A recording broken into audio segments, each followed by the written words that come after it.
다 함께 사도신경으로 신앙 고백하시겠습니다. 전능하사 천지를 만드신 하나님 아버지를 내가 믿사오며 그 외아들 우리 주 예수 그리스도를 믿사오니 이는 성령으로 잉태하사 동정녀 마리아에게 나시고 본디오 빌라도에게 고난을 받으사 십자가에 못 박혀 죽으시고 장사한 지 사흘 만에 죽은 자 가운데서 다시 살아나시며 하늘에 오르사 전능하신 하나님의 편에 앉아 계시다가 저리로서 산자와 죽은 자를 심판하러 오시리라. 성령을 믿사오며 거룩한 공예와 성도가 서로 교통하는 것과 죄를 사하여 주시는 것과 몸이 다시 사는 것과 영원히 사는 것을 믿사옵나이다. 아멘.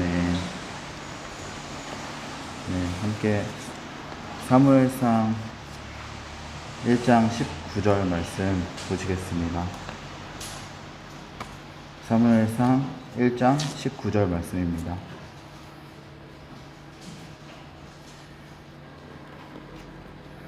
네, 사무엘상 1장 19절 말씀 제가 읽겠습니다. 그들이 아침에 일찍이 일어나 여호와 앞에 경배하고 돌아가 라마의 자기 집에 이르니라. 엘가나가 그의 아내 한나와 동침함에 여호와께서 그를 생각하신지라. 아멘.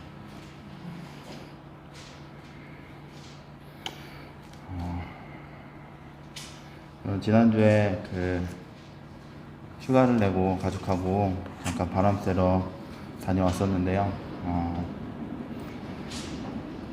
이렇게 호세아 하원하면 이제 데리고 가려고 호세아 하원하러 이제 차 타고 가는 길에 목요일이었는데 목요일날 점심이 좀 더웠거든요. 차 안에서 되게 더워서 에어컨을 틀어놓고 있었는데 갑자기 이렇게 에어컨이 확 바람이 안 나오기 시작하는 거예요. 그래서 저희가 더위에 좀 저희 가족이 약한데 너무 더워가지고 이렇게 막 긴장이 있고 좀 어려워진 상황이 있었는데 이렇게 그때 아내랑 했던 얘기가 이거는 방해다 이렇게 얘기를 했던 것 같아요. 근데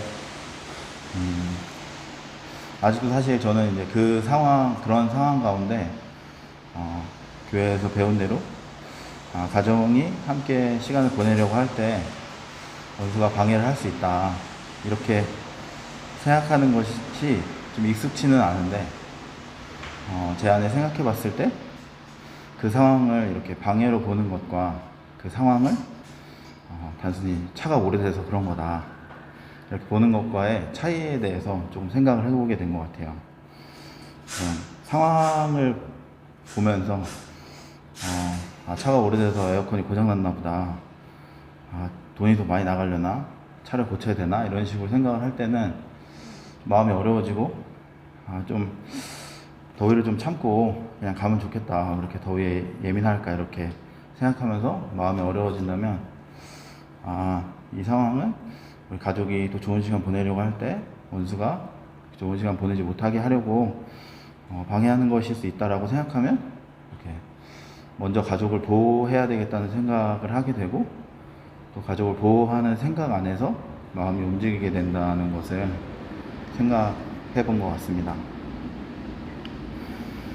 아까 읽은 말씀은 제가 지난주에 묵상하면서 봤던 말씀 본문이었는데 사무엘상 1장 6절에 여호와께서 그에게 임신하지 못하게 하심으로 그의 적수인 분이 나가 그를 심히 격분하게 하여 괴롭게 하더라 라는 말씀이 있더라고요. 근데 지금 여호와께서 그에게 임신하지 못하게 하심으로라는 것이 되게 좀 눈에 들어왔던 것 같아요. 그리고 또 오늘 19절에 여호와께서 그를 생각하신지라 라고 되고 20절에 한나가 임신했다는 말씀이 좀 눈에 들어왔던 것 같습니다. 저는 항상 상황을 볼 때 이렇게 눈앞에 보이는 사실과 어떤 상황에 의해서 보는 것이 되게 익숙한데 그 상황을 하나님이 어떻게 생각하시고 하나님이 어떻게 보시는지는 익숙하지 않고 그런 것 같습니다.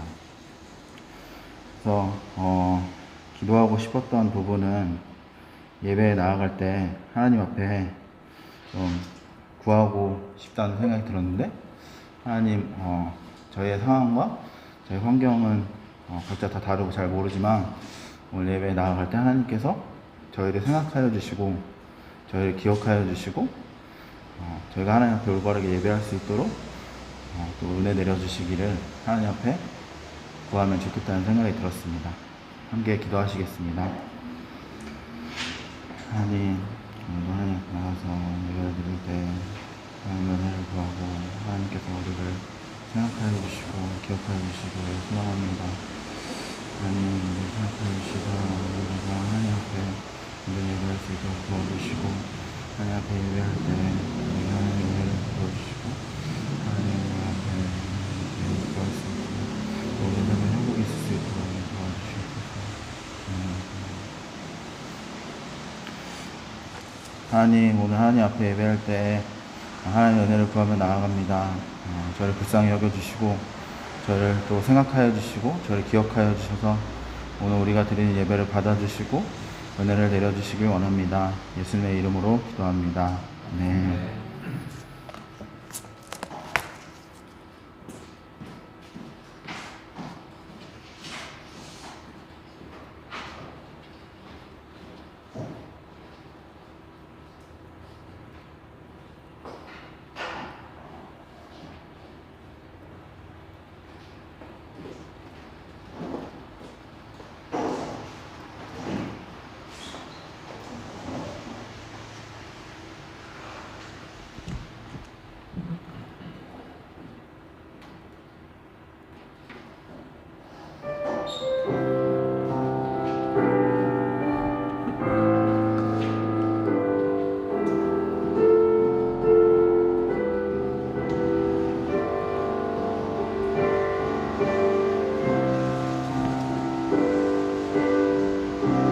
하늘보다 높으신 주 사랑, 바다보다 넓으신 주 사랑, 나를 향한 크고 높으신 사랑, 헛되고 헛된 그 모든 것 내게서 멀리 거두셨네. 나의 수치 찬양되었네. 영원히 감사드리리. 주님의 그 은혜, 날 찾아주신 그 사랑, 오 주님 내 전부. 사랑해요, 경배해요, 오 주 위에 살리. 영원토록 신실하신 주 사랑을 전하리.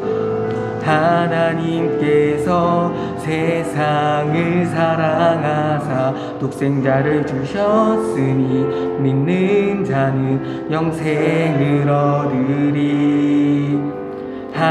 하나님께서 세상을 사랑하사 독생자를 주셨으니 믿는 자는 영생을 얻으리. 난 믿네, 난 믿네, 난 믿네. 다시 사신 독생자, 난 믿네, 난 믿네, 난 믿네, 난 믿네, 난 믿네. 하늘보다 높으신 주 사랑, 바다보다 넓으신 주 사랑, 나를 향한 크고 높으신 사랑, 헛되고 헛된 그 모든 것 내게서 멀리 거두셨네. 나의 수치 찬양되었네. 영원히 감사드리리. 주님의 그 은혜, 날 찾아주신 그 사랑, 오 주님 내 전부.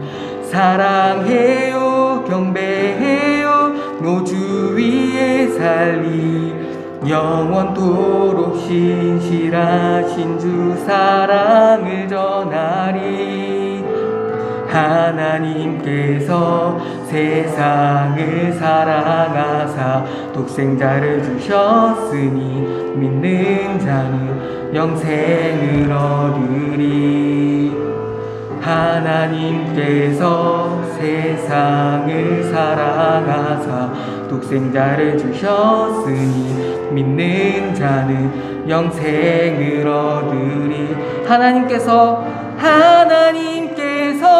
세상을 사랑하사 독생자를 주셨으니 믿는 자는 영생을 얻으리. 난 믿네, 난 믿네, 난 믿네.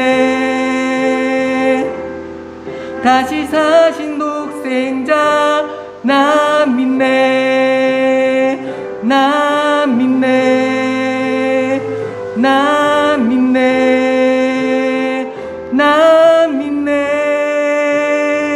난 믿네, 난 믿네, 난 믿네. 다시 사신 독생자 난 믿네, 난 믿네, 난 믿네, 난 믿네, 난 믿네.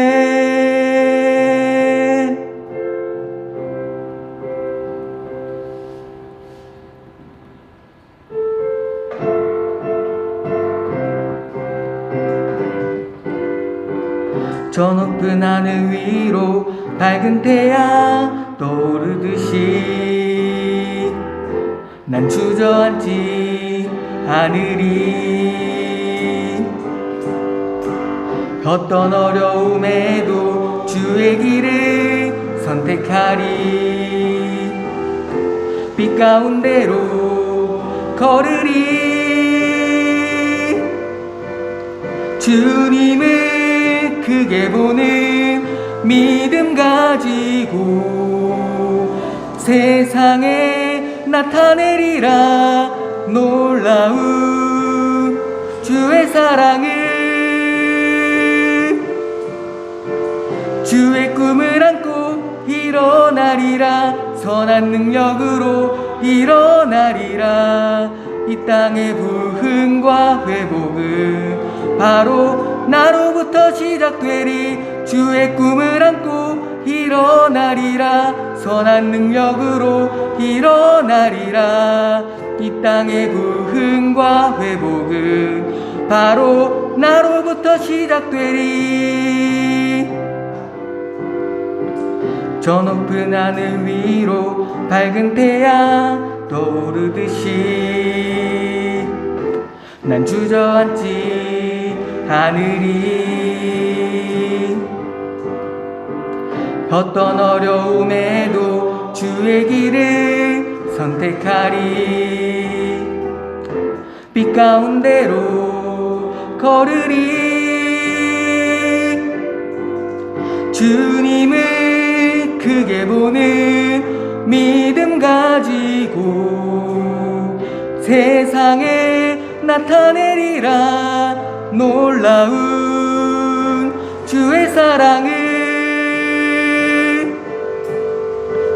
주의 꿈을 안고 일어나리라. 선한 능력으로 일어나리라.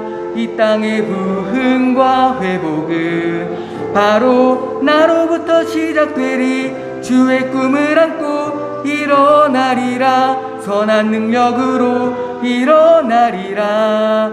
이 땅의 부흥과 회복은 바로 나로부터 시작되리. 주의 꿈을 안고 일어나리라. 선한 능력으로 일어나리라. 이 땅의 부흥과 회복은 바로 나로부터 시작되리. 주의 꿈을 안고 일어나리라. 선한 능력으로 일어나리라. 이 땅의 부흥과 회복은 바로 나로부터 시작되리.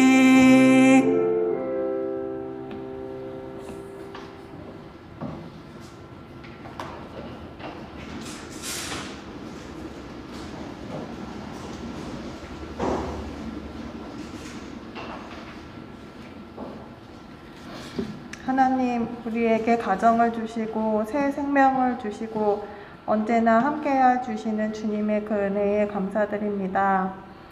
또한 우리의 행위가 아닌 오직 주 예수 그리스도의 보혈로 구원해 주신 주님의 자비를 감사드립니다. 한 주간의 삶을 되돌아보니 하나님 앞에 진실하지 못했음을 고백합니다.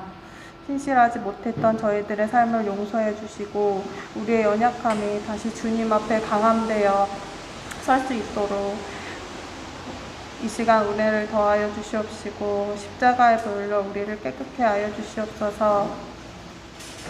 하나님 아버지, 긍휼히 우리를 다시 세우심을 믿습니다. 이 시간 오늘 하나님의 믿음으로 예배하며 나아갑니다. 마음과 정성과 뜻을 다해 드리는 예배를 받아주시고 주님을 영접한 하나님의 자녀답게 권세를 가지고 복음을 전하고 예수님의 생명 안에 살게 하여 주시옵소서. 정말 오랫동안 코로나라는 질병의 근심 걱정과 불안 속에서 힘들어하는 사람들이 많이 있습니다. 주님께서 한 명 한 명 위로하여 주시옵시고 믿음을 잃지 않고 주의 사랑 안에 날마다 거하게 하여 주시옵소서. 주님을 위하여 예배를 준비하는 봉사신 손길과 말씀을 주시는 목사님께 복을 다하여 주시고 주님 말씀 안에 살아가며 빛의 열매 맺는 삶이 되기를 원합니다. 예수님의 이름으로 기도드렸습니다. 아멘.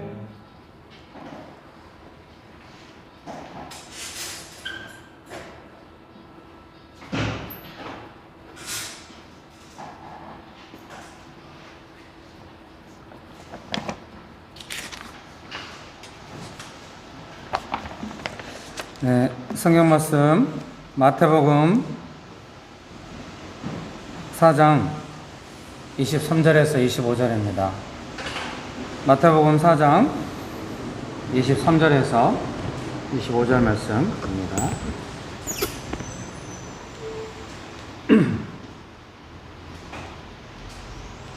마태복음 4장 23절에서 25절 말씀 제가 읽어드리겠습니다.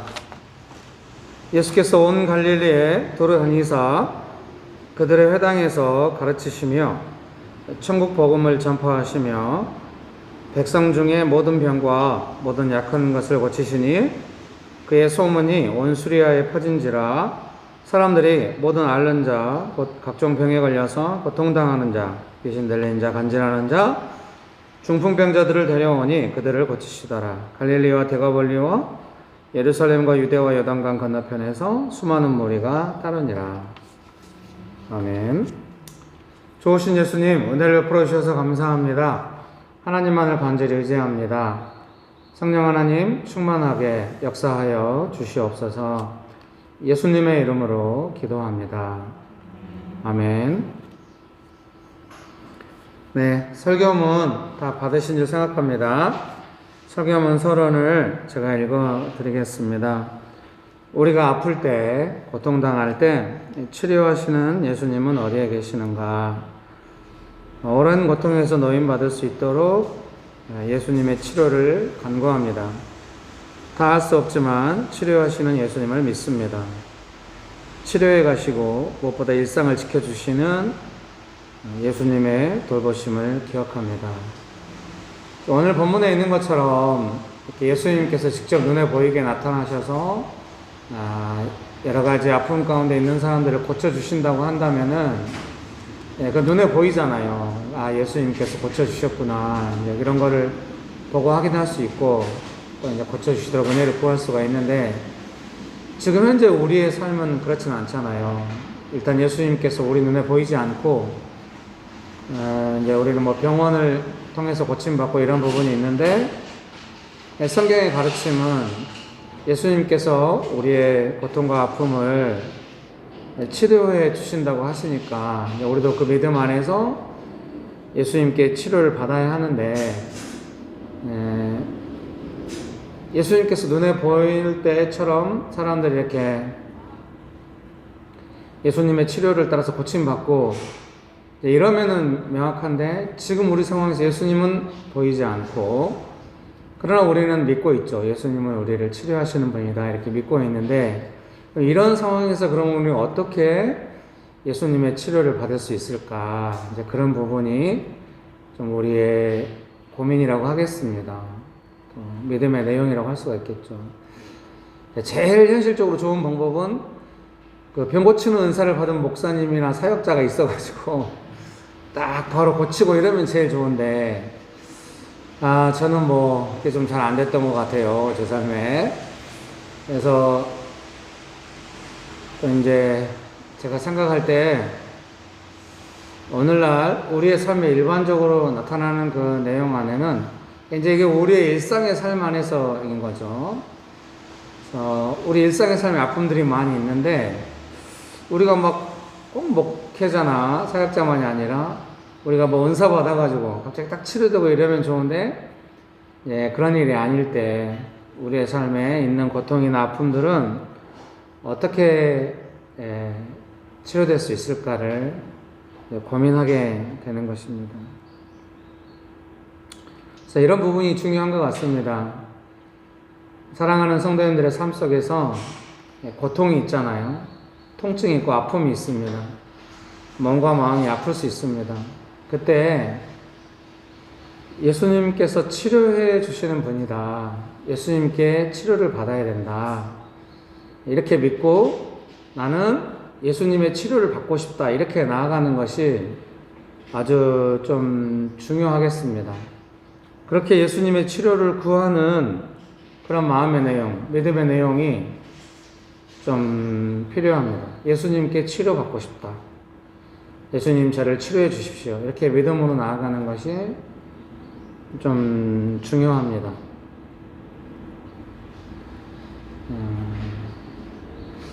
우리의 고통이나 아픔을 치료받아야 되니까 중요하다고 할 수도 있겠습니다만은,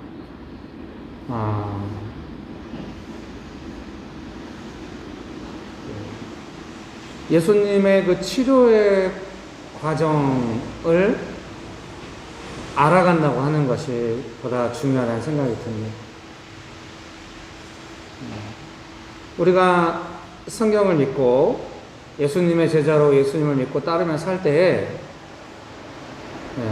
성경 안에 있는 내용이 우리 각자의 삶에서 어떻게 실현되는가, 그런 부분에 고민이 있지 않겠습니까? 아까 우리 예배인도 하신 집사님의 말처럼 차를 타고 가다가 에어컨이 안 나온다. 그때 이제 옛날 같으면은 차가 오래돼서 에어컨이 고장났나 보다. 수리비가 많이 들겠다 해서 마음이 좀 무거워진다고 하는 것이죠. 그런데 뭔가 방해가 있나 보다. 이렇게 생각하면 가족들을 좀 보호하게 되는 것 같다. 그 결론은 참 좋은 것 같습니다. 제가 볼 때. 그런데 그거를 교회에서 배웠다고 하니까 조금 움찔하는 것 같습니다. 교회에서는 그렇게 가르친 적은 없는 것 같습니다.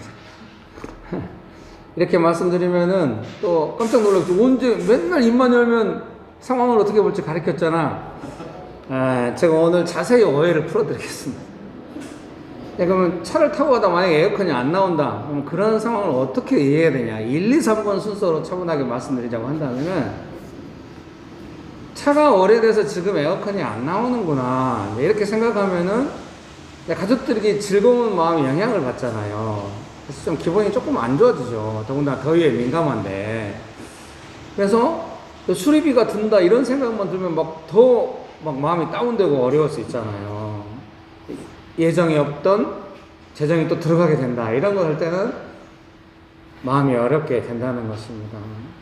그래서 우리가 생각할 때 그 전에는 마음이 어려워져서 여행이 어려워지는 거죠. 약간 긴장이 생기고, 그리고 그것이 단순히 그 문제로 끝나지 않고 여러 문제를 파생시키면서 일촉즉발의 상황으로 가서 마음이 전혀 회복되지 않은 채로 여행이 끝날 수도 있어요. 그런 경험을 우리가 일상에서 많이 하는 거죠. 일상에서 많이 할 때 우리가 함께 모여서 배우는 건 뭡니까?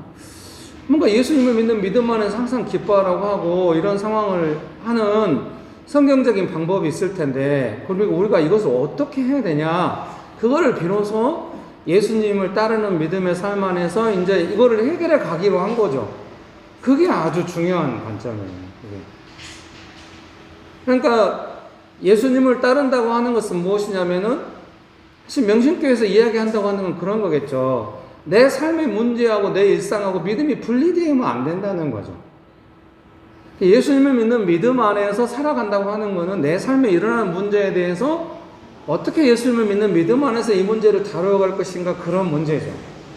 믿음으로 살기로 했으니까. 여러분 믿으십니까? 마찬가지로 뭔가 우리 안에 고통이 있고 통증이 있고 아픔이 있다 그러면은 우리가 늘 이야기하는 건 뭐겠습니까? 옛날에는 나 아파요. 나 아픈데 너 어떻게 할 거야? 아무도 어떻게 할 수가 없죠. 그래서 제가 정익집사님께 여러 번 이야기한 것 같아요. 옛날에는 막 너무 정익집사님 보기만 해도 부담스러워. 막 어딘가 도망가고 싶어. 어느 순간부터 전혀 부담스럽지 않아요. 왜? 본인이 그 고통과 아픔에 대해서 예수님 앞에 나아가서 뭔가를 하고 있으니까. 사람이나 나의 어떤 감당할 수 있는 게 아니라 어떻게 예수님의 도움을 받을 것인가를 고민하고 있으니까. 그것이야말로 우리가 함께 하려고 하는 것이죠. 여러분 믿습니까? 내가 믿는 믿음, 예수님을 믿는 믿음과 내 삶이 분리되면 안 되는 거죠. 예수님을 믿는 믿음 안에서 내 삶의 문제를 어떻게 바라볼 것인가. 최종적으로 결론적으로 말하자면 간단하죠.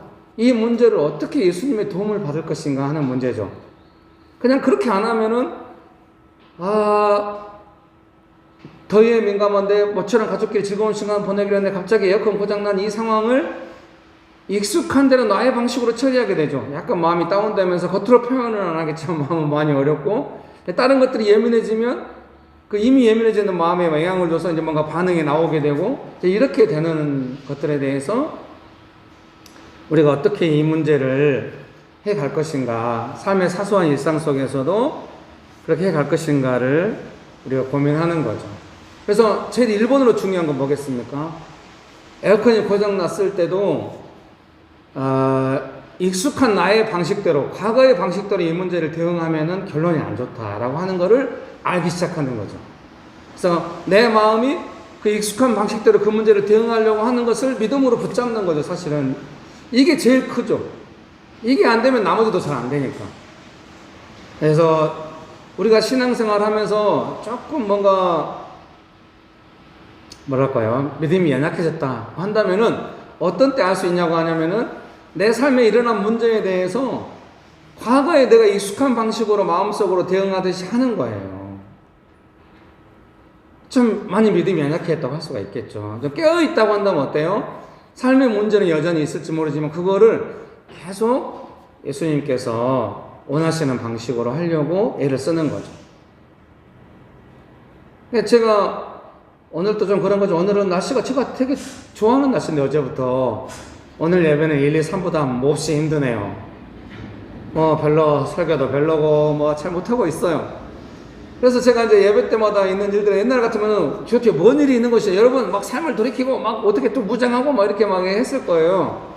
근데 제가 어떻게 혼자 조용히 잠깐 시간을 보낼 때 김밥 먹으면서 잠깐 이렇게 비 보면서 있으면서 무슨 생각하겠습니까? 그래, 많은 일이 일어날 수 있다. 사람들 안에 믿음과 삶이 분리될 수도 있고 외식할 수도 있다. 그러면 나는 어떻게 할 것인가, 이 상황은. 그걸 고민하는 거죠. 그거를 정익지사님한테 가르쳤어요. 에어컨이 고장났으면 어떻게 할지를 생각하라고, 제발. 자, 그만하도록 하겠습니다. 누군가를. 하다 보니까 자꾸 책망하는 톤으로 가게 돼. 언제 그렇게 가르쳤어? 정신 차리고 이렇게 하란 말이요. 옛날 버릇 나오려고 그러네요. 제가 지금 믿음이 없네요. 여러분 죄송합니다. 이래서 서로 친해지면 안 돼요. 저랑 너무 친해지면은 너무 세밀하게 가르치게 돼. 이렇게 할지도 모르고 정의가 정신 차려. 이렇게.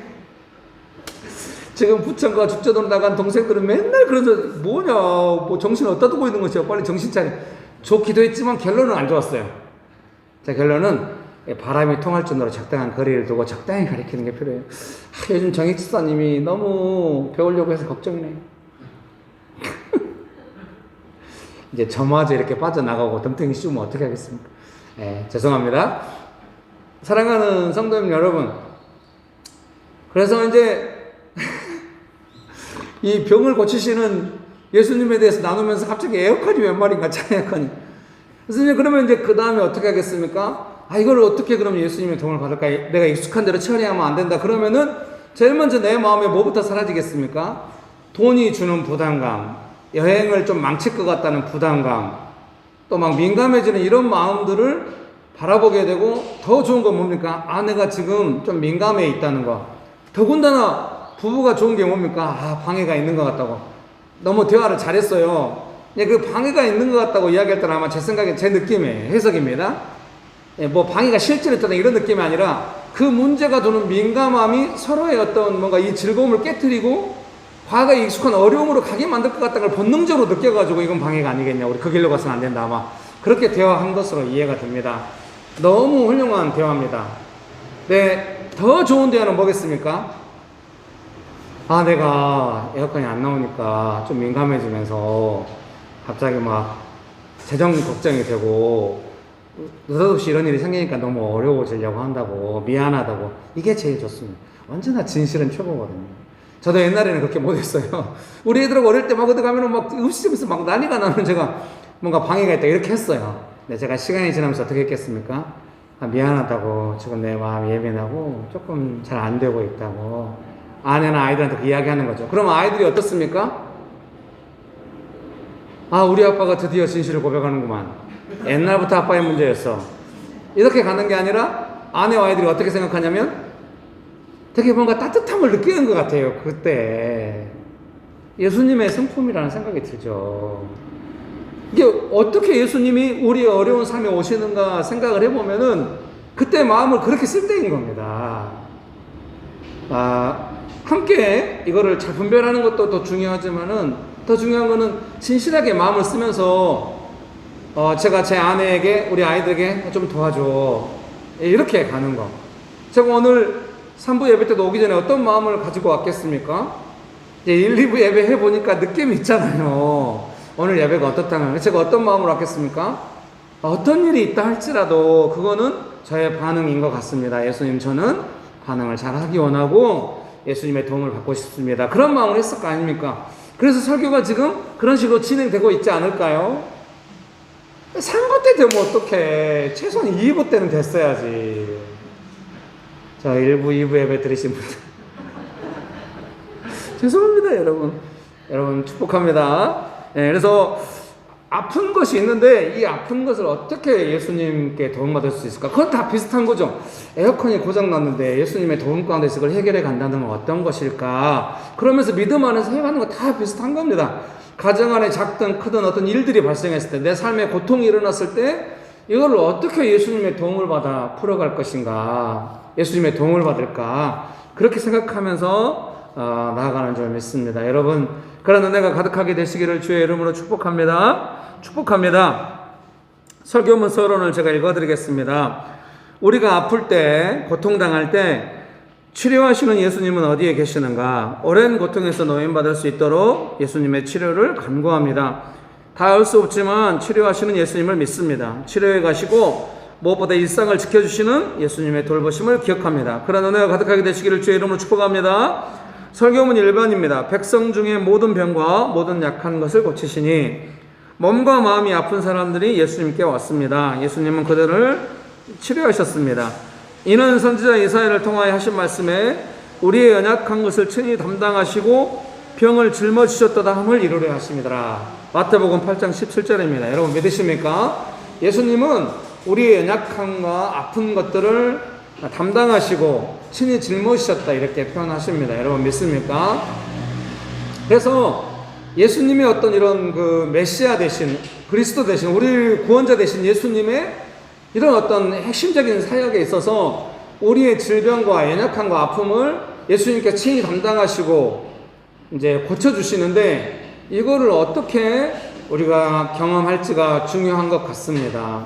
우리의 생각하는 예수님께서 딱 치료하시고 이제 우리에 있는 고통은 딱 없어지고 뭐 이런 것이 담당하시는 거 아닐까, 이렇게 생각을 해보는데, 그런 일이 잘 안 일어나니까 말씀을 믿는 것과 내 삶이 좀 분리될 수가 있어요. 그래서 최대한 믿음 안에서, 우리가 신앙 안에서 예수님께서 나의 질병을 또는 나의 아픔과 고통과 통증을 짊어지신다, 친히 담당하시는 것이 무엇인가를 말씀 안에서 경험된 대로 나누고 또 우리가 그렇게 했으면 좋겠습니다. 그런 면에서 제가 처음에 말씀드렸던 것처럼 예수님이 치료하신다는 것을 믿고 움직이는 게 아주 중요한 겁니다. 예수님께 도움받아야겠다고 믿고 움직이는 것이 아주 중요한 것입니다. 여러분 믿습니까? 그러다 보면 반드시 좀 궁금하긴 해요. 예수님께서 기적을 베푸시고 딱 치료하시거나 뭐 왜 이렇게 안 하시고 우리 삶에는 오래도록 고통이 있을까 그런 생각을 하게 돼요. 근데 그 안에서 배우는 것들이 있는 줄 믿습니다. 여러분 믿으십니까?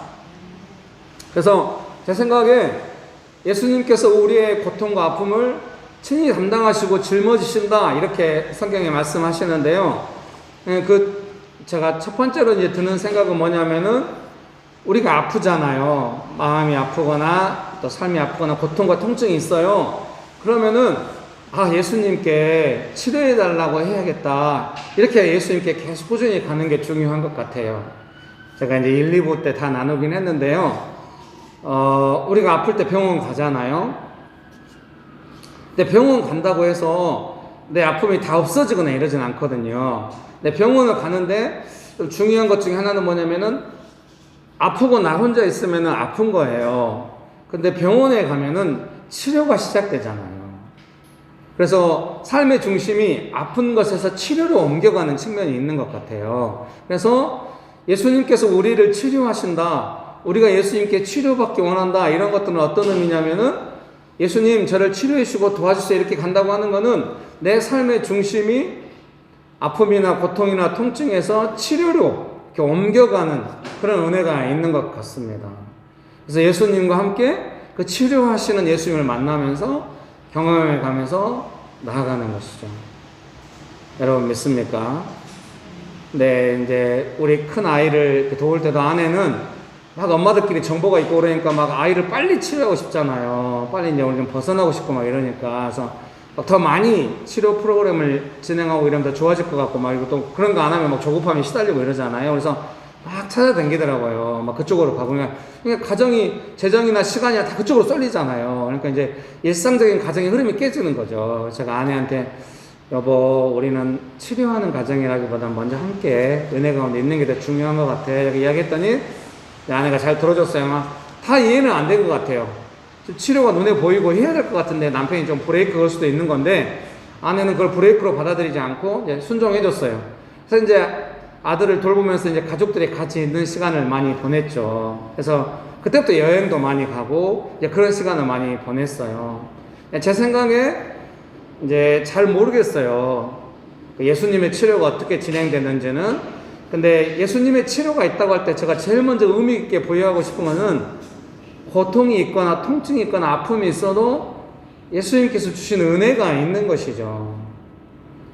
고통과 통증과 아픔 때문에 예수님의 은혜를 못 느낀다. 그래서 이제 아마도 지금 와서 제가 생각해 보니까 제가 아내에게 여보 조금 이렇게 좀 기다렸다 합시다 이렇게 말했던 것 중에 하나는 뭔가 은혜가 아닌 쪽으로 치료가 예수님의 은혜보다 더 우선해서 진행될 때는 좀 제가 걱정이 된 것이겠죠. 그래서 조금 은혜로 하자고 이렇게 했어요. 그래서 이렇게 이제 가족끼리 모이면 즐겁고 같이 은혜 있고 이렇게 지냈죠. 어제도 가정예배 드릴 때 그런 이야기 했었는데요. 이제 우리 앞집에 종호 언니가 살았거든요. 네. 종호 엄마가 이제 제 아내한테 성식이네 집은 기적을 부르는 집인 것 같다고 어느 교회 댕기냐고 우리도 그 교회 가고 싶다고. 그때는 이제 예배 장소가 없었기 때문에 수원 중앙침례교회로 가라고 김정은 목사님 그때 목회했을 때 그 교회 우리가 그때 수원에 살 텐데요. 그 교회로 가시면 좋겠다고 이제 안내해드리고 이렇게 했었는데요. 제가 생각할 때 또 이제 이게 잘못 전달돼가지고 병원 가고 치료하는 것보다 은혜가 더 그런 거 아니에요. 네, 치료도 받고 이렇게 다 하는 건데 은혜 없이 하면 안 된다는 거죠. 뭐냐 예수님의 은혜를 구하고 이제 치료라고 하는 거는 딱 되면 좋지만은 좀 딜레이 될 수도 있어요. 또 왔다 갔다 할 수도 있고. 그러나 은혜는 점점 더 깊어갈 수 있다고 생각하는 거죠. 그래서 예수님의 은혜를 구하면 좋겠다는 생각이 듭니다. 그래서 사실 이게 조금 어려운 것 같아요. 오늘도 예수님께서 치료하신 이 본문을 제가 읽을 때 너무 많은 사람들이 왔을 것 같은 거예요. 실제로 많은 사람들이 왔다고 하죠. 많은 사람들이 막 길에 있으면서 예수님이 옷자락만 잡아도 병이 나을까 해서 막 사람들이 많이 있잖아요. 많이 왔을 것 같고, 그 아픈 사람이 혼자만 오진 않았을 거 아니에요. 심각하게 아픈 사람들일수록 함께 있는 가족들이 많이 왔을 것 같아요. 그러니까 정말로 그 많은 아픈 사람들이 그 아픈 상황 가운데서 있는데, 그때 예수님은 어떻게 계셨을까 하는 생각이 제 안에 떠오르는 거죠. 그 사람들이 통증이 있고 고통스러우면은 그 고통이 가정 전체를 어렵게 할 수가 있거든요. 그러면은 그것이 예수님의 치료보다 더 조금 중요한, 현실적으로 더 와닿는 그런 것일 수 있어요. 예수님의 치료를 소망하기가 좀 어려워지는 그런 상황이 될 수 있다는 생각이 들고, 지금 단순히 아픈 사람들이 예수님이 오셔가지고 딱 고치고 막 뭐 기적의 현장이고 이런 거라기보다는 고통과 통증이 주는 것 때문에 삶이 너무너무 고통에 매여 있는 사람들 한가운데 예수님이 계신다, 이런 생각이 드는 거죠. 그때 예수님은 어떻게 오시는가? 저도 막 얘가 새벽에 쓰러지고 이러면 막 이름 모르고 막 성씨가 정신 차려 막 이러면 막 119 아저씨가 와가지고 그렇게 부른다고 얘가 깨어나냐? 너무 뭔가 지식이 부족하고 의학적 지식이 없고 막 이런 무식한 사람으로 막 째려보면서 막 이제 119 타고 가고 이랬던 기억이 있어요. 정말 그때는 당황하고, 그 당황함에 이루 말할 수 없죠. 어린 아이를 돌보는 부모 입장에서. 그래서 이제 그런 상황 가운데 예수님이 계셨겠죠. 예수님이 오시고. 그러면은 이제 제가 기대할 때는 아이가 빨리 좋아지고 제가 더 이상 그런 고통과 통증에 안 시달리고 이렇게 돼야 되는데 그렇게 되지는 않았죠. 그러면은 그때 예수님은 어디에 계시는가, 그런 생각을 할 수가 있는 것이죠. 그때 제 생각 안에 그래서 어디까지나 제 경험이라서 한계가 있습니다만은, 보통 아이들이 그렇게 어려워지면 이제 아내가 이제 그 엄마들하고 많이 만나잖아요. 아동발달센터의 엄마들하고 만나면 보통은 남편이 이제 집에 잘 안 들어오고 겉돌기 시작한다는 거죠. 엄마들이 너무 힘들고 지쳐 있으니까 남편들이 겉돌고, 엄마들은 애를 돌보느라고 너무 지치고 힘들어 있으니까 이제 부부간의 긴장이 생기고, 이러면서 가정이 좀 어려워지고 많이 이혼하고 그런다는 거예요. 아내 말이. 그런 의미에서 정말 우리 입장에서는 아이가 아픈 것 때문에 이런 문제가 다 생겼으니까 아이가 빨리 좋아지면은 우리는 아무도 이런 일이 안 생길 거야, 이렇게 생각할 수 있잖아요. 근데 또 다른 측면으로 생각하면 아이가 그렇게 아프게 했던 그 많은 발생했던 문제들, 무엇이 더 우선순위인지 잘 모르겠는 거예요. 예를 들면, 정확하진 않습니다. 예를 들면 이런 거예요. 아이가 아플 때 저희처럼, 물론 뭐 어떤 방법을 알고 뭐 플랜을 짜가지고 한 건 아니죠. 믿음으로 그냥 한 거죠. 저희처럼 예수님 믿고 의지하면서 가족들끼리 서로 사랑하면서 지켜가면서 해가지고 이제 의사 선생님도 만나고 치료하면서 지금도 약을 먹고 있죠. 그러니까 여기까지 오는 것이 맞는 건지 잘 모르겠어요. 근데 선택의 방법은 별로 없었죠. 저희는 이제 그 방법을 선택할 수밖에 없었는데 바로 고쳐지지가 않았으니까요. 간절히 믿음으로 기도하고, 얼마나 간절히 기도했겠습니다. 밤이나 낮이나 새벽이나 간절히 기도했지만 얼른 치유되지 않았고 이렇게 온 것이죠. 그래서 무엇이 맞다, 어떻게 돼야 한다, 이렇게 말씀드리는 것은 아니고요. 그래서 제가 이제 지금 와서 생각할 때 예수님의 치료라고 하는 것이 어떤 것이 중요한가 생각해 보면은, 가족들이 이 아이를 돌보기 위해서 그 문제가, 아이의 아픔이 우리 가족 모두를 파탄내지 못하도록, 처음에는 그런 의도가 아니었죠. 가족들끼리 이 문제가 있음에도 불구하고, 아이가 아픔에도 불구하고 우리가 더 사랑하기로 했던 것, 예수님의 은혜를 구하기로 했던 것이 예수님의 치료의 가장 중요한 부분이 아닌가, 이런 생각이 드는 거예요.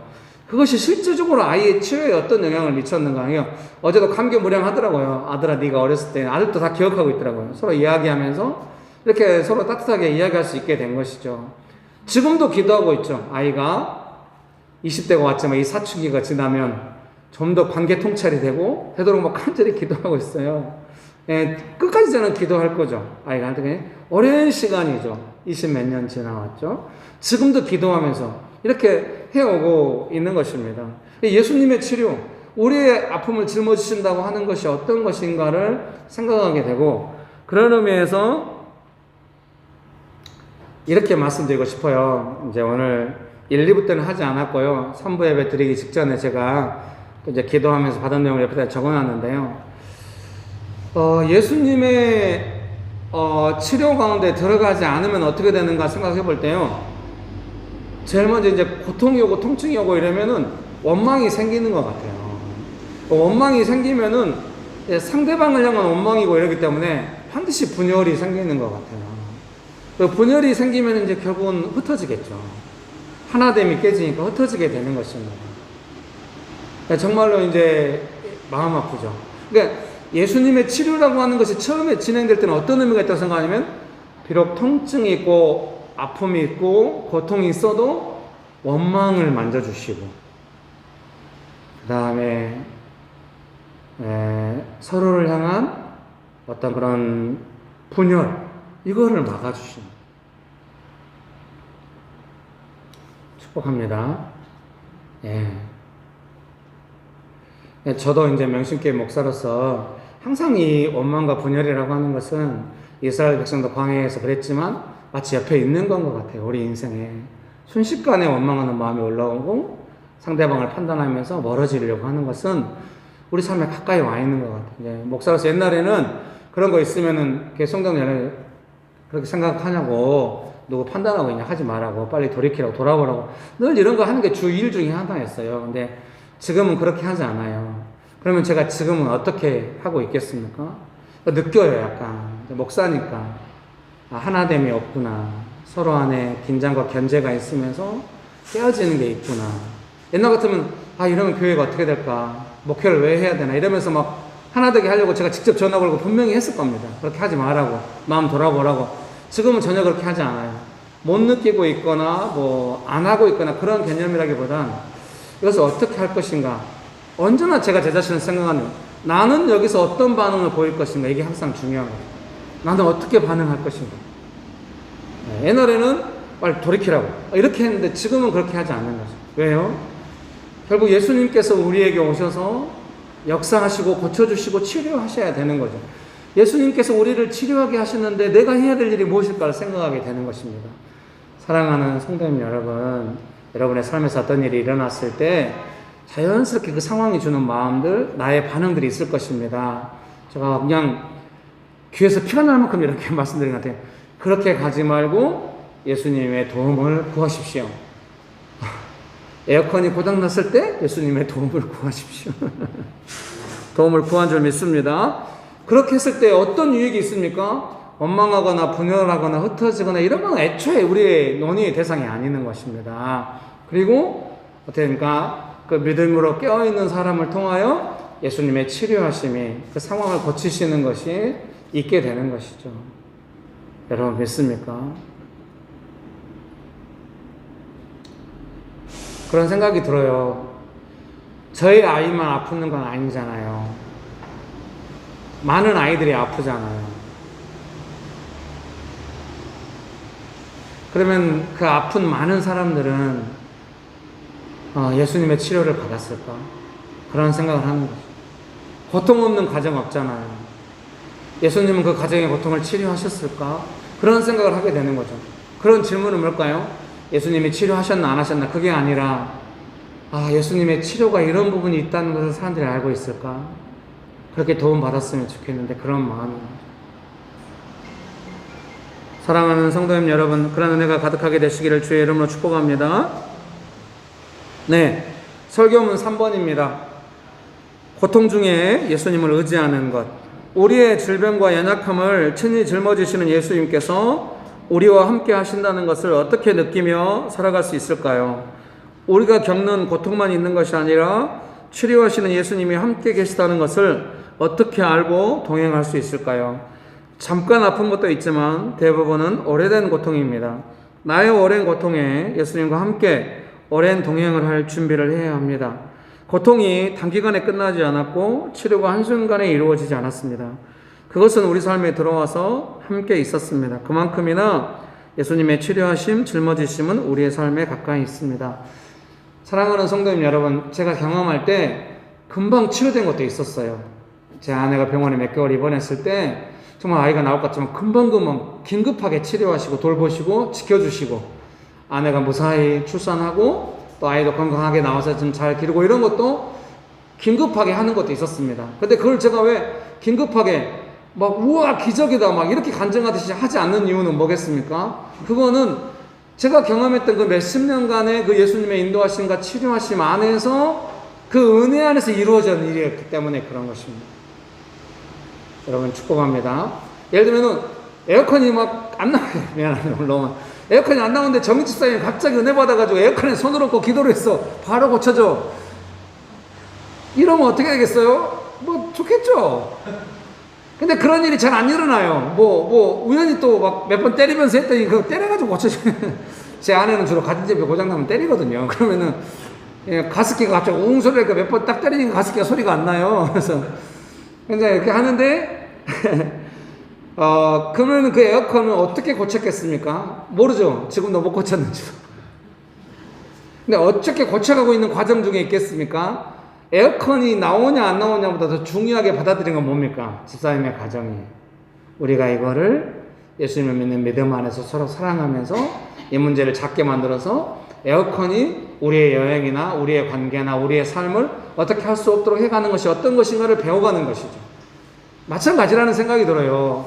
우리가 진짜 죽어버릴 만큼 어떻게 손수성 그런 일은 뭐 인생에 일어날 수도 있겠지만 예수님의 보호하심 안에서 잘 안 일어나는 것 같아요. 우리가 믿습니다. 내 삶에 일어난 일에 대하여 예수님의 주권을 믿고 예수님의 돌보심을 믿습니다. 그렇다고 한다면 이 예수님의 돌보심과 치료하심과 이 예수님의 은혜와 역사하심이 내 삶에 어떻게 현실이 될 건지에 대해서 우리는 끊임없이 예수님의 도움을 받아가면서 미리 계획서를 다 받지는 않지만 그때그때 순종하면서 예수님을 따라가면서 과거의 반응으로 가지 않으면서 예수님의 치료하심 가운데 나아가는 것이죠. 여러분 그렇게 되기 원하십니까? 그래서 저는 명신교회가 지금 이제 과거에 너무 문제가 있으면 제가 즉각 연락도 하고 이야기도 하고 했지만 지금은 그렇게 하지 않는데 지금이 훨씬 더 온전하게 나아가고 있다고 생각하는 겁니다. 왜냐하면 제가 문제에 반응하기보다는 문제에 반응해서 성경적인 원칙은 이런 거다 이런 것도 필요할 수 있습니다. 그러나 저는 지금은 그렇게 하지는 않습니다. 저에게 지금 필요한 것은 뭐냐면 어떻게 예수님께서 이 문제에 오셔서 하실 수 있을까?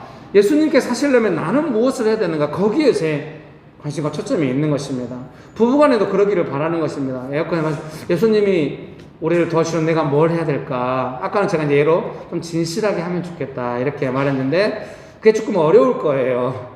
진실하게 하기가 이거 너무 좀 그런데 이제 죄송합니다. 좀 꼬사리 먹을 수도 있거든요. 내가 진실하기 전에 어떻게 된 거야? 에어컨 관리가? 차 관리를 한 거야? 뭐 이렇게 올 수도 있어요. 거기서 웃으면서 있잖아 나 진실할게 이러면은 더 화살을 많이 맞을 수도 있어요. 그래 이게 안 돼. 여러분 축복합니다. 근데 더 한 발짝 나아갈 때는 어떻게 되겠습니까? 이제 그런 과정까지 갈 때가 이제 시간이 걸리는 거죠. 분명히 부부가 시간이 걸렸을 거예요. 약간 긴장이 왔다가 충분히 자유로워지고 그 문제가 의미가 없게 될 때까지는 시간이 걸렸을 겁니다. 명신교회도 지금 그러고 있는 거죠. 여러분이 다 성도님들이니까 느끼실 수 있어요. 교회 안에 어떤 것들에 대해서 평안할 때도 은혜도 느끼실 수가 있고 뭔가 긴장을 느낄 수 있고 내 마음에 복잡한 데 있는데 중요한 건 우리가 함께 배워가고 있다는 거죠. 이런 문제가 났을 때 우리가 어떻게 예수님의 도움을 받아서 이것을 풀어가고 있을까에 대해서 그 과정 중에 있는 것이죠. 과정이 있는 것입니다. 근데 부부간에 그런 과정을 거쳐서 어떻게 됩니까? 점점 신뢰가 쌓이고 신실해지면 어떻게 됩니까? 그거를 가족 중에 누가 비굴해진다든가 그런 느낌은 전혀 아니잖아요. 서로 신뢰가 쌓이고 사랑해가고 그런 과정이거든요. 아마도 예수님은 우리를 그렇게 치료하고 계신지 몰라요. 아픔도 치료하시지만 우리의 마음의 근본적인 반응들을 고쳐주시면서 우리의 삶 자체가 건강해지고 삶의 문제도 건강해지도록 우리를 도우신 줄 믿습니다. 그래서 어떻게 됐습니까?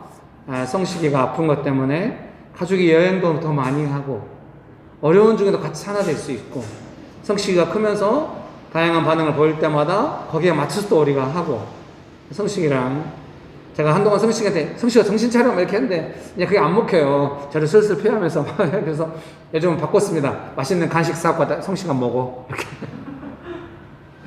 네, 간식만 주고 끝나는 거 그게 아니라 친밀하게 이야기하면서 네, 성식이가 완전히 이렇게 저는 기뻐요. 그런 반응 보이는 것도 성장 과정 중에 있는 거고, 또 신앙도 성장하다 보면 또 시험이 오고 그러잖아요. 그러면 이제 그 시험 안에서 반응할 수도 있는데 그 모든 것이 기쁜 거예요. 궁극적으로 제가 바라는 건 뭐겠습니까? 우리 아들이 예수님의 은혜를 입어서 그 은혜에서 관계가 통찰이 되고 은혜로 섬기는 것이 몸에 뱄으면 이제 아들에게 더 이상 바랄 것 같아요. 그런 걸 간절히 기도하잖아요. 사랑하는 성도님 여러분의 삶에도 이렇게 순종하면서 예수님의 치료하심이 있을 때는 기도가 구체화되면서 이런 것들이 이루어지는 이렇게 이제 그 과정과 결과가 구체화돼서 기도가 되리라고 생각해요. 그런 은혜가 있을 줄 믿습니다. 네, 순종하면서 기도하면서 나아가야 그게 점점 구체화되거든요. 예를 들면 부부가 점점 서로 사랑하면서 신뢰하면서 이런 사이로 간다. 그게 어떻게 되는가? 그런 치료의 과정을 거쳐서 가면서 그렇게 되는 것이죠. 사실은 그게 제일 좋죠. 왜냐하면 사람이 성장하고 성장 안에서 서로를 사랑하는 인격이 열매가 맺어져 가고 이런 것이 제일 좋은 것이죠. 어떤 문제가 있으면 문제가 딱 해결되고 나는 그대로 있고 그 문제를 따라서 문제가 있을 땐 이런 반응, 문제가 없을 땐 저런 반응, 이렇게 살아가는 것보다 그 문제를 다뤄가는 신앙으로, 믿음으로 성장해가는 것이 제일 좋은 줄 믿습니다. 믿으십니까? 네, 그렇게 하다 보면 이런 때가 있는 것 같아요. 예수님께서 주시는 은혜가 있는데 그 은혜를 따라서 약간 고통스러운 일상을 살아가는 거예요. 고통이 있죠. 그래서 지금 와서 생각하니까 터닝 포인트가 있었던 것 같아요.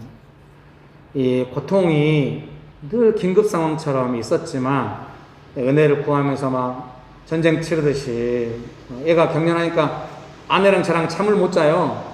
아이만 잠을 자요. 이렇게 이불 깔고. 우리는 이불이 아예 없어요. 누워서 잠잤다가 긴급 상황 생기면 안 되니까 둘이 번갈아 가면서 계속 아이를 지켜보면서 있어요. 며칠 밤을 그렇게 새. 뭐 언제 잔지 안 잔지도 모르죠. 그리고 얘가 이제 열이 떨어지고 더 이상 경련이 오지 않겠구나 할 때부터 이제 우리가 쉴 수 있어요. 그런 거를 몇 년 동안. 나중에 이제 아예 응급실에 가서 막 있다가 저는 먼저 딸 데리고 오고 나중에 아내가 아들 데리고 오고 막 이런 상황들이 계속해서 발생하는 거예요. 근데 나중에 알았어요. 그때는 몰랐어요. 지금 알았어요. 시간이 지나서 20년 이상 지나서 뭘 알았냐면 너무 정신없는 응급 상황 속에 살았는데 어느 순간에 우리 가정 안에는 은혜가 더 컸던 거예요. 그 응급 상황보다. 나중에는 그 응급 상황이나 아픔이 여전히 한 달에 한 번씩 병원에 가서 약을 받아서 먹거든요. 작아진 문제가 되는 거예요. 은혜가 더 커진 것이고 더욱 놀라운 건 뭔가 우리 아들이 은혜를 점점 알아가게 된 거예요. 어떻게 해요? 부족하지만 저의 섬김을 통해서. 제가 거기서 연약한 반응을 보였거나 겉돌았거나 한다면 아들은 그런 은혜를 경험할 기회가 없었을 것 같아요. 예수님의 역사하심이 그런 의미가 아닌가 싶어요. 그러니 저는 어떻게 됐겠습니까? 진정한 아버지가 된 것이죠. 여러분, 진정한 가족이 되려면 예수님의 은혜가 있어야 되는 줄 믿습니다. 아무 문제 없고 밥 먹고 잘 살고 뭐 살 수 있으면 가족 아니죠. 예수님의 은혜 안에서 고통을 다뤄가는 법을 알 때, 심지어는 고통이 있어도 은혜가 더 있다는 것을 알아갈 때, 그때 진정한 가족이 되는 것이죠. 진정한 남편, 진정한 아내, 진정한 아버지, 진정한 엄마, 진정한 가족, 진정한 자녀, 진정한 가정 되는 줄 믿습니다.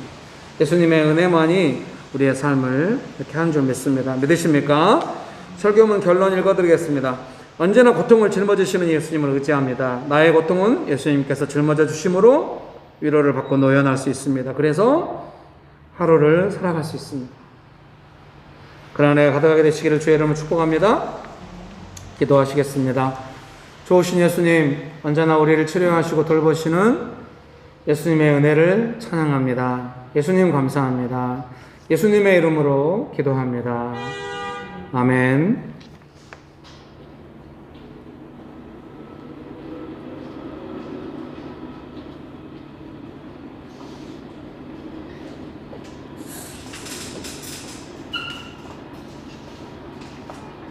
기도하겠습니다. 우리 삶의 주인이신 예수님, 이 한 주도 지켜주셔서 감사드립니다. 감사와 경배의 마음으로 준비한 예물을 받아주시옵소서. 정직하고 섬기는 마음으로 주님께 드릴 것을 준비하게 해주세요. 주님, 저희에게 다시 한 주도 은혜를 풍성히 내려주시기를 원합니다. 예수님 이름으로 기도드렸습니다. 아멘.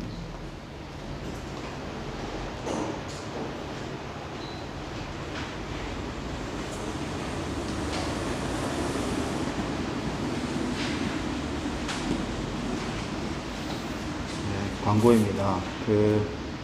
신실 간사님이 냉장고에 제육볶음하고 오렌지를 준비해 주시는 것 같습니다. 그래서 끝나고 챙겨가 주시면 될 것 같습니다.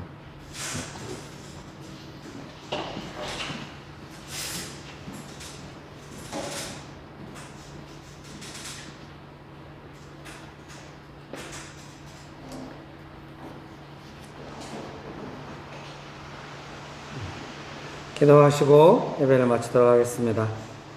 지금은 우리 주 예수 그리스도의 은혜와 아버지 하나님의 크신 사랑과 성령님의 교통하심이 우리를 치료하시는 그 예수님의 은혜를 충만히 받아 살아가길 결정하는 명신교회 사랑하는 성도님들의 삶 위에, 명신교회 위에, 조국교회 위에, 온 열방 위에 지금부터 영원토록 함께 하시기를 간절히 축원합니다. 아멘.